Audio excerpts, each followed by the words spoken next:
Olá, este é o Além da Curva, seu podcast para acompanhar as melhores práticas nacionais e internacionais do mercado imobiliário. A cada episódio, um novo entrevistado compartilha sua experiência para encurtar sua curva de aprendizado. O Além da Curva é uma realização da Adit Brasil e da Match Academy. A Adit é uma entidade de atuação nacional nos segmentos de comunidades planejadas, loteamentos, desenvolvimento urbano, multipropriedade, timeshare e investimentos imobiliários, com foco em capacitação de mercado e a geração de negócios para novos associados. Acesse o site www.adit.com.br e conheça nossos conteúdos, eventos, cursos e missões técnicas. A Match oferece serviços advisory para empreendimentos imobiliários como bairros planejados, multipropriedade, loteamentos e complexos imobiliários turísticos. O advisor é um conselheiro executivo que reduz a curva de aprendizagem de seus clientes através da sua experiência, repertório e rede de relacionamento. Ficou interessado? Acesse www.matx.com.br.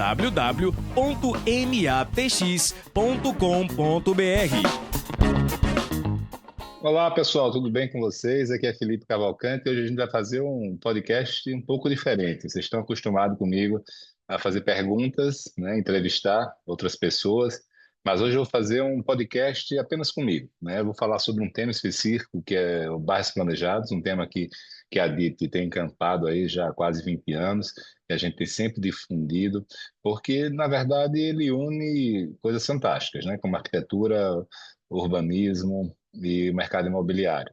Então, a gente, na DIT, é a entidade, né, que representa esse segmento no Brasil. A gente tem feito muita coisa aí, desde livros, a viagens, missões técnicas. Só para vocês terem ideia, agora em 2025 a gente vai fazer pelo menos umas 4 missões técnicas para o exterior, né? A maioria delas ligadas a bairros planejados, urbanismo, cidade, grandes empreendimentos, complexos de uso mistos. Então, fora todas as outras ações que a gente tem tido, o Complan é o maior exemplo disso, né? O Complan hoje é um evento para 700 pessoas, quem diria? 700 pessoas hoje interessadas no Brasil que vão se deslocam e vão para aquele lugar. Não, está mostrando a força. Eu fiz um evento chamado Bairro Summit ano passado, que eu estou fazendo de novo agora em abril, é um evento da minha empresa, né? Não é da DIT, e é um evento Summit para 60 pessoas, e para vocês terem uma ideia, eu contei lá na sala, só entre os que eu conhecia, tinha mais de 60 bilhões de reais de VGV, de bairros planejados presente naquela sala. Eu fico imaginando quanto tem de VGV presente lá na sala do Complan. Então, vamos falar um pouco, né, sobre tudo que a gente tem aprendido. E eu quero passar para vocês, na verdade, um resumo, né, das lições que eu tenho tirado. Né, não precisa ser para um evento, né, eu vou compartilhar com vocês agora. Mas você tem outras maneiras de aprender, né? Além do podcast, além dos eventos. Então, para quem não sabe, a DIT tem um manual de bairros planejados que eu coordenei ano passado, foi publicado e muito legal. É um guia prático realmente para quem quiser fazer dentro das melhores práticas mundiais. É só entrar no site da DIT, é gratuito, você vai lá, baixa e é exatamente isso, um manual, né? Se você fizer o que está lá, você vai fazer dentro do que existe de melhor no Brasil e no mundo. Para quem não sabe também, a Adit, há uns 10 anos atrás, escreveu um livro chamado Comunidades Planejadas. Tá? Então, você pode comprar esse livro tanto na Amazon quanto no próprio site da Adit. É uma coletânea de vários artigos, tanto dos maiores especialistas brasileiros, quanto também dos maiores especialistas mundiais. Tem pelo menos uns 4 ou 5 artigos de grandes urbanistas internacionais. Então, também é outra fonte aí para você beber, se tiver interesse em entrar em detalhes. E também o Movimento Somos Cidade, que eu fundei e coordeno, lançou ano passado, não é um livro de bairros planejados, mas é um livro sobre como construir cidades melhores. Né? O livro se chama Inspiração Urbana, pode ser comprado na Amazon, e ele traz ideias e soluções para as cidades brasileiras, e que todas elas podem ser aplicadas nos bairros planejados. Então fica essa dica para você aí dessas 3 literaturas, caso você queira entrar em mais detalhes. Eu fiz um levantamento bem informal, uns 2 anos atrás, ou 3, e encontrei 45 bairros planejados no Brasil. Um amigo meu, ano passado, ele levou à frente isso também de maneira informal, e ele chegou a quase 90 bairros planejados que a gente conseguiu mapear no Brasil, tá? Mas certamente é muito mais do que isso, né? Tem muita coisa fora do radar que está acontecendo. E a gente, tanto que em função disso, a DIP resolveu, e esse ano ela vai fazer uma pesquisa de bairros planejados. Nessa pesquisa, a gente vai fazer um levantamento formal mesmo de quantos bairros planejados tem no Brasil, as características dele, tamanho, VGV, desculpe que eu estou meio doente hoje, as fases de desenvolvimento, ou seja, todas as informações necessárias, e a partir desse ano a gente passa a fazer isso, atualizar ele anualmente, né, para que a gente passe a ter, né, esse raio-x do setor de bairros planejados no Brasil. É um setor que está crescendo muito, que já merece hoje e tem importância para ter esse mapeamento. A gente tem que sempre lembrar, assim, quando você pensar em bairro planejado, que a gente está falando do ponto de encontro entre o mercado imobiliário e o urbanismo, tá? Então, eu acho que o bairro planejado é exatamente isso, não é? Esses dois mundos que não se comunicavam, né? Um era muito ligado a planejamento urbano, academia, poder público, enquanto que o mercado imobiliário estava totalmente afastado dessa discussão, porque o mercado imobiliário, por definição, ele se preocupa, né? O foco de atuação dele é o lote privado. Tá? É da calçada para dentro, enquanto que o poder público cuida da calçada para fora. O bairro planejado é um tipo de empreendimento de desenvolvimento onde a principal entrega do incorporador, do desenvolvedor imobiliário, é o espaço público. Então, pela primeira vez, a gente está trazendo essa relação do setor privado entrando na esfera pública de maneira bem diferente do que a gente tem dos condomínios fechados de lojas, que apesar de serem espaços públicos, mas são de uso privado, né, de um determinado empreendimento. Então, eu acho que tem em mente isso, que a gente, quando fala em bairro planejado, está falando dessa interação entre urbanismo e mercado imobiliário, é um ponto importante do nosso papo aqui. E eu gosto assim, de começar esse papo aqui, eu gostaria de dizer o seguinte: por que é que os bairros planejados têm tido tanto sucesso? Então, a gente precisa entender os motivos por trás disso estar acontecendo, porque tem sido com muita força. A gente tinha muito poucos antigamente, quando a gente começou, fez o primeiro Complan, não sei se foi 2011 ou 2012, a gente tinha Ivera São Lourenço e Jurerê Internacional. De lá para cá, muita coisa aconteceu, né, e cada vez mais crescendo. E os principais motivos são, em primeiro lugar, a falta de oferta de espaços públicos de qualidade. As cidades brasileiras são extremamente carentes de espaços públicos de qualidade. Isso serve não só para classe baixa, mas para classe média e alta. A gente tem visto inúmeros casos de empreendimentos imobiliários, bairros ou até outros menores que criam praças legais, criam espaços públicos de qualidade e as pessoas, as mais ricas da cidade, saem de seus empreendimentos, dos seus condomínios horizontais, verticais, para usufruir daquele ambiente urbano, né? Porque infelizmente as cidades não oferecem mais ambientes urbanos agradáveis, confortáveis, seguros, ambientes que as crianças possam se divertir, né? Então, assim, qual é o ambiente que você imagina hoje que você bota um filho seu de 3 anos de idade despreocupadamente brincando lá, tá? E você está ali vendo, assistindo, sem nenhum grande receio. E, além disso, ser um lugar acolhedor, agradável, bonito, limpo, né? Com iluminação. Então, eu acho que essa enorme carência de ambientes urbanos e espaços públicos de qualidade está por trás do boa parte do sucesso que a gente tem conseguido nesse setor. E ele, né, o mercado, no sentido dos clientes, eles se protegiam da grande falta de capacidade de investimento, de planejamento e gestão pública do poder público, através de empreendimentos como condomínios fechados, como condomínios verticais mesmo, prédios, condomínios clubes. Esses empreendimentos, eles resolviam o problema, por exemplo, de energia, de água, de esgoto, de você ter paisagismo bonito, de ter segurança, de ter um responsável, né, para resolver os problemas quando tem qualquer situação, faltou água, faltou energia, tem problema de segurança, você liga para a administradora condominial e ela resolve. Na cidade, você liga para a prefeitura e ela não resolve. Então, apesar de ter sido um grande passo à frente para as pessoas que moram nesses empreendimentos, os condomínios clubes, os condomínios fechados de lote, eles têm muitas restrições no que se refere ao domínio público, tá? Então, o bairro planejado, ele é o próximo passo disso, tá? De 15 anos atrás, quando estava na moda do condomínio clube, foi um sucesso, mas agora no bairro planejado, as pessoas têm tudo aquilo que um condomínio clube, um condomínio fechado de lote tem, inclusive segurança, mas também com uma cidade vibrante, com a cidade viva, com tudo aquilo que as pessoas querem, desejam e esperam da cidade. Você poder trabalhar, morar, se divertir, estudar, consumir tudo num lugar só. Você chegar em casa e poder não usar carro, porque você vai descer do seu apartamento e sua filha vai andando para a escola. Você desce ali, tem um mercadinho embaixo, um supermercado, você não precisa andar no carro. Todas as suas necessidades diárias são satisfeitas naquele microambiente ali. É isso que é um bairro. A definição de um bairro não é tanto o seu tamanho, né, a quantidade de pessoas que moram lá, mas que a pessoa tem essa diversidade de opções de morar, trabalhar, se divertir, consumir, estudar, e que ela possa suprir todas as suas necessidades básicas dentro daquele lugar, né? Não está falando aqui de ter de ter um campo de futebol, né, de ter um teatro, porque isso aí são equipamentos âncoras da cidade, né?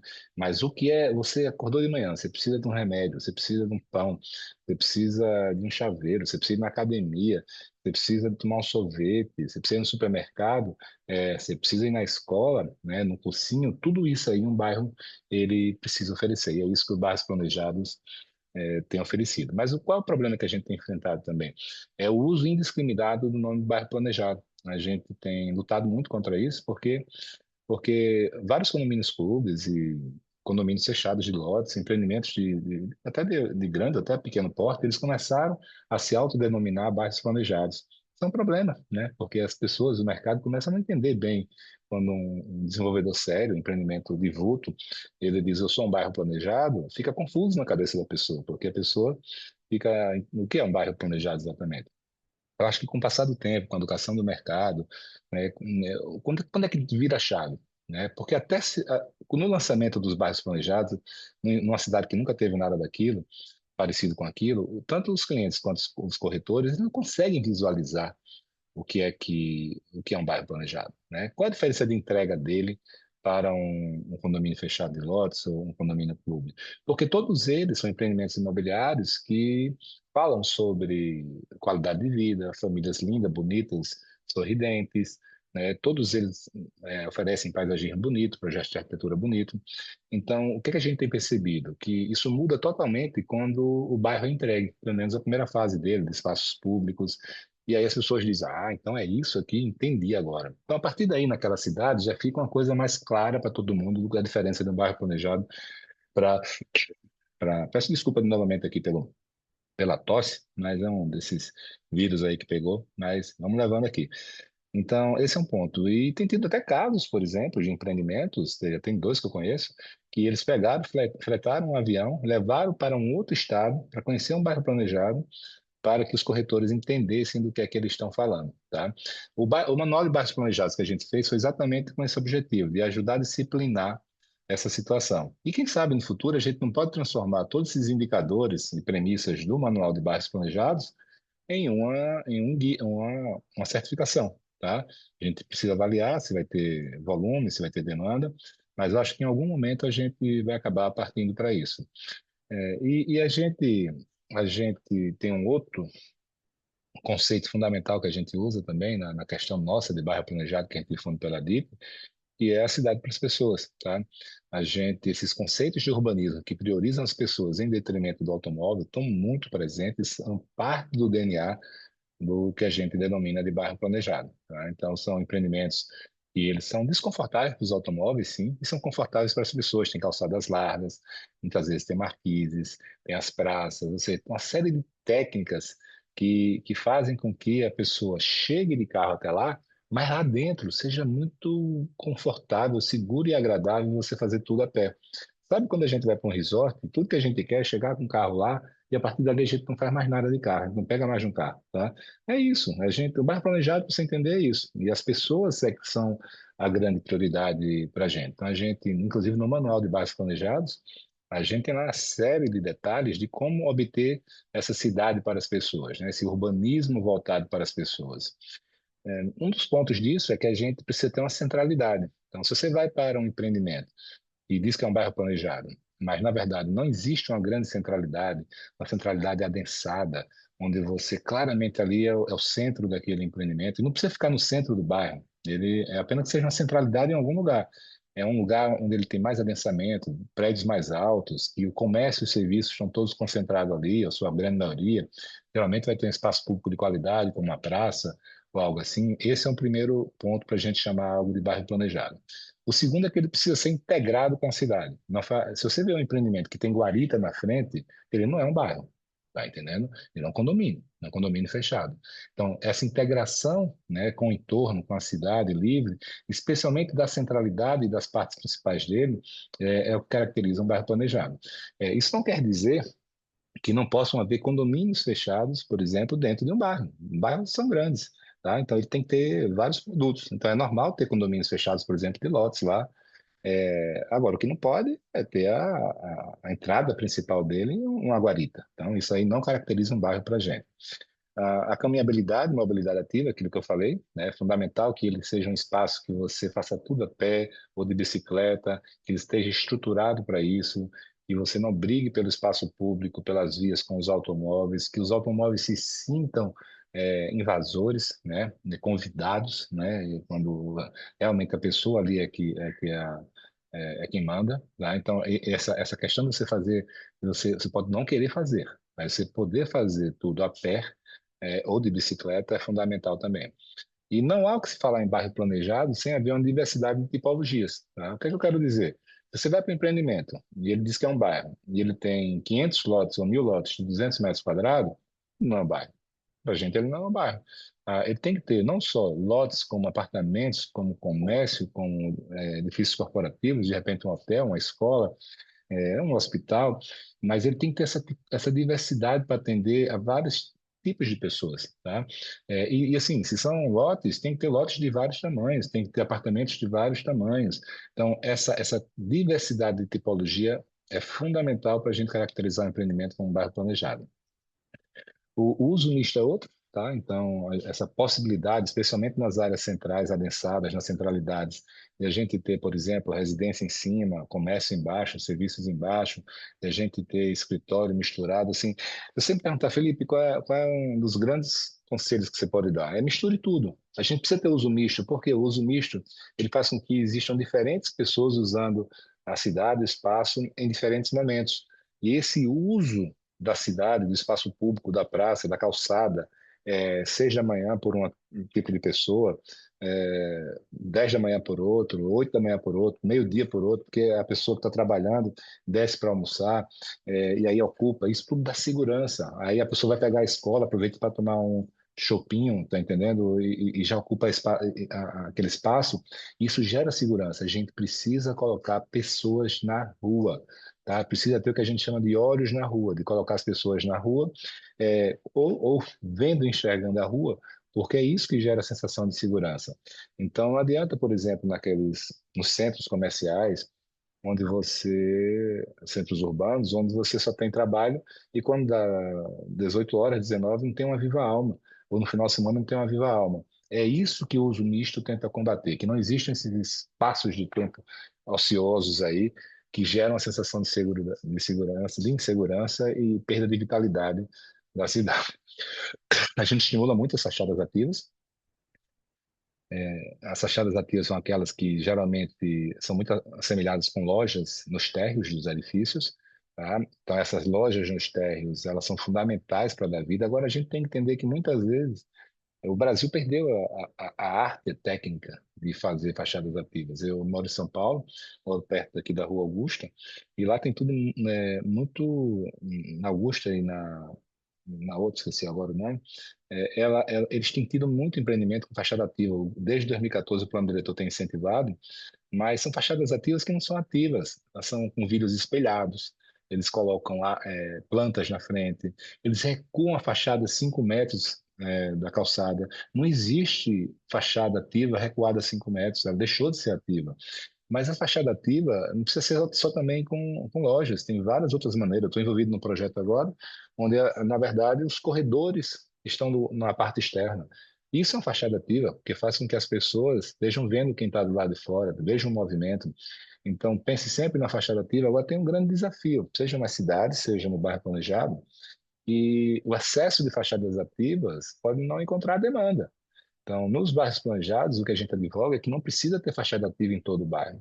Você precisa escolher uma rua e fazer aquela rua ser vibrante, ser o ponto de integração de tudo, o ponto de vida. E aí, nessa rua, você colocar fachadas ativas, a principal. Pode ser mais de uma rua, mas na medida que você vai saindo da rua principal de grande movimento, vai se tornando cada vez menos viável e atrativo para o comerciante colocar uma loja ali, porque ele vive de fluxo de pessoas e de visibilidade, né? Pode ser que tenham lojas que são lojas de destino, que as pessoas vão lá especificamente para aquilo, que não depende do transeunte, da pessoa que está passando na frente para ser lembrado, mas são lojas de nicho, tá? Então, por mais que a gente incentive as fachadas ativas, a gente também incentiva você muito a ter cuidado para não fazer muita fachada ativa. Lembre, na hora de fazer isso, que você precisa pensar como um lojista, né? E assim, qual é o grande segredo desse negócio? É que todas as fachadas ativas têm que ser do proprietário, do empreendimento, do desenvolvedor. Isso é igual um shopping, ele não pode vender loja para ninguém, tá? Então, se ele precisa controlar o mix, precisa controlar tudo, senão vai virar uma bagunça e ele perde todo o controle. Essa é uma das grandes lições que a gente aprendeu. E se você vai ser o dono daquele ativo, é fundamental que você queira alugar ele pelo maior valor possível. Então, pense como um dono da loja, né? Onde é que eu vou conseguir o maior aluguel possível? Qual é a quantidade de lojas e o mix que vai fazer com que eu tenha o maior aluguel possível? Que elas não fiquem fechando de 3 em 3 meses, 6 em 6 meses, sem ninguém se viabilizar. Lembre que não precisa ser grande, tá? Você tem hoje milhões de brasileiros que vão para Campos de Jordão e Gramado. E se você já foi para lá, você lembra que tanto aquele centrinho de Gramado quanto o centrinho de Campos de Jordão são minúsculos, são muito pequenos. Tá? Não precisa fazer uma rua com fachada ativa enorme. O que você precisa é ter um ponto de encontro, uma centralidade, um lugar agradável para as pessoas irem. Quanto menos lojas tiverem, maior a viabilidade vai ser para essas lojas, maior vai ser o aluguel que você vai cobrar, né? E menos rotatividade e problema você vai ter com mais operadores de qualidade querendo trabalhar lá. Outro ponto fundamental é que a arquitetura faz toda a diferença. Acho que é indissociável esse movimento do bom urbanismo com o da boa arquitetura contemporânea e autoral. A gente precisa sair um pouco dessa mesmice, dessa coisa que tomou conta da arquitetura e do mercado imobiliário brasileiro nas últimas décadas, onde você vai para Porto Alegre, Recife, Belém, e todos os prédios são iguais, né? Tudo é igual, seja pela legislação, seja por custo, seja por mentalidade, seja por criatividade. Então, a gente está vendo muito nos bairros planejados esse movimento da arquitetura autoral contemporânea. Invista nisso, isso faz diferença. As pessoas querem morar em edifícios icônicos e bonitos. Nem sempre isso significa que aquele edifício vai ser mais caro do que o outro, tá? Do que o normal. Você consegue duas coisas. Primeiro, a beleza não precisa ser mais cara, tá? E a segunda é que no bairro planejado, o lote, é você que faz o partido urbanístico, você raramente vai conseguir extrair todo o potencial construtivo de cada lote daquele bairro. Você consegue uma margem de gordura para fazer prédios com uma arquitetura um pouco diferente, com estilos diferentes. E se você achar que precisa gastar algo a mais, tá? Você tem uma solução simples, que eu chamo de 95/5. Você deixa 95% daquele edifício custando o que ele tem que custar, mas pega 5% dele, pega uma determinada fachada, pega um térreo, pega um material, e diz, ó, vamos gastar aqui, vamos fazer uma brincadeirinha nesses 5% a mais aqui. Mas isso é recompensado pelo metro quadrado que sobre, pelos clientes que querem morar naquele edifício. É, Tem aqui em São Paulo vários edifícios e as pessoas dizem, eu quero um apartamento no edifício tal. Tá? Então, é isso que a gente tem visto e tem acontecido. E as pessoas passam, né, os incorporadores, passam a não disputar mais só preço com os outros empreendimentos. Obviamente que um outro ponto fundamental, que é básico, a zeladoria impecável, é uma das grandes diferenças do bairro planejado para a cidade, para a gestão pública. O paisagismo, você tem que focar muito no paisagismo, tá? E mais que paisagismo, aqui eu acho que a cidade não tem paisagismo, elas são feias. A gente quer lugar bonito e agradável. A gente investe num belíssimo paisagismo. Isso só já é espetacular, já faz uma grande diferença.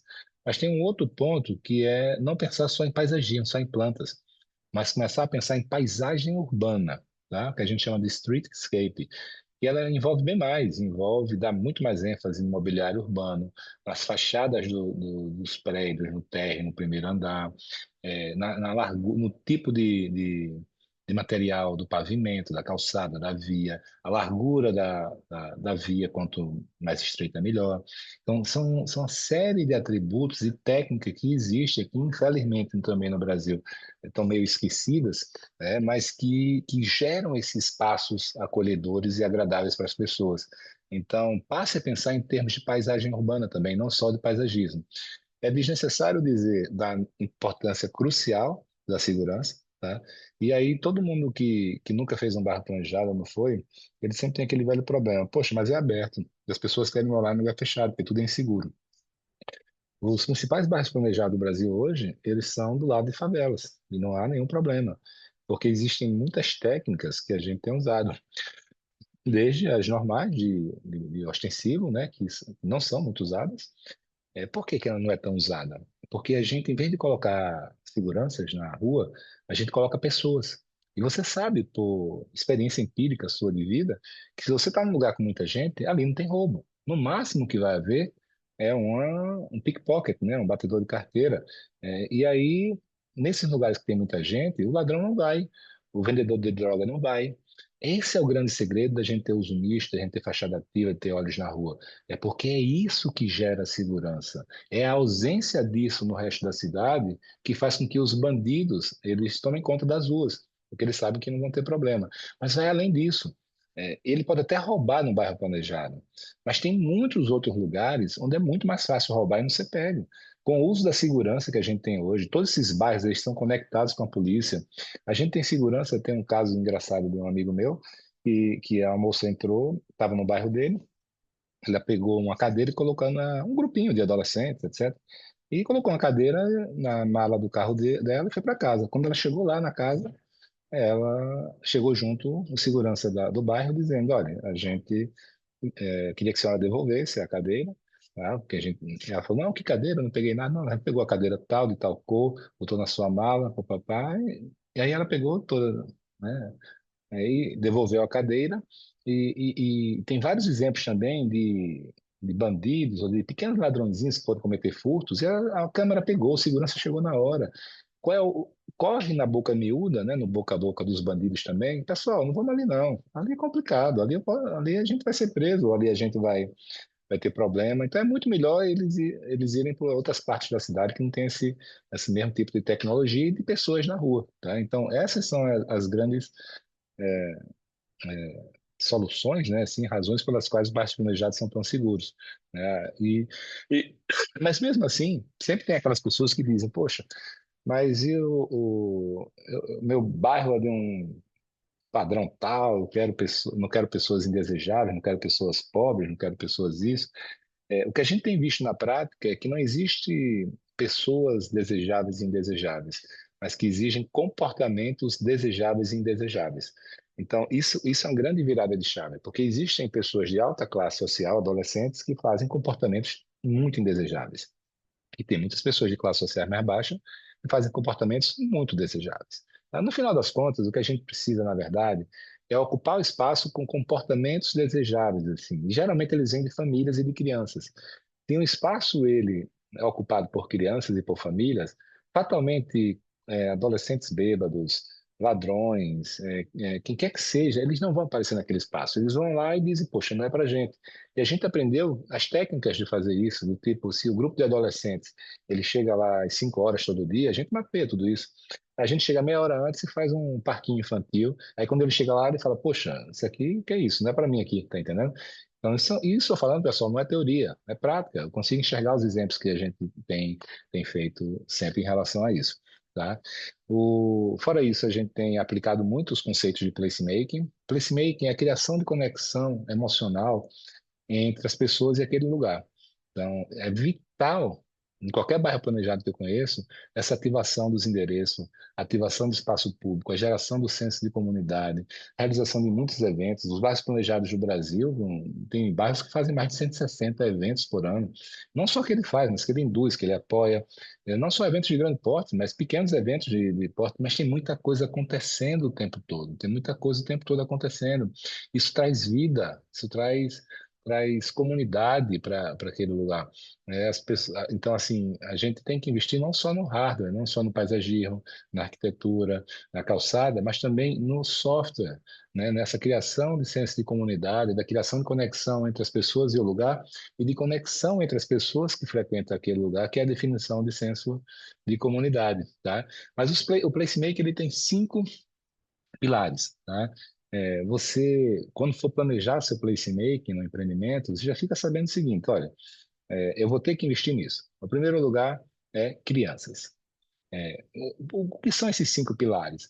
Quais são os motivos que alguém pegaria o seu carro para sair de um lugar para andar 15, 20, 30 minutos para ir para outro lugar? Tá? E o primeiro é atrações para as crianças. Tá? Isso é fortíssimo, é intuitivo. Então, pense sempre no que é que você vai colocar para as crianças no seu bairro. O segundo é esportes. As pessoas vão por causa de esportes para os lugares. Veja o que é que vai ter de oferta de esportes para crianças, adolescentes e adultos. O terceiro são eventos, né? O placemaking ele é sempre muito confundido só com eventos, mas não é. Placemaking, tudo isso que eu estou falando aqui, tá?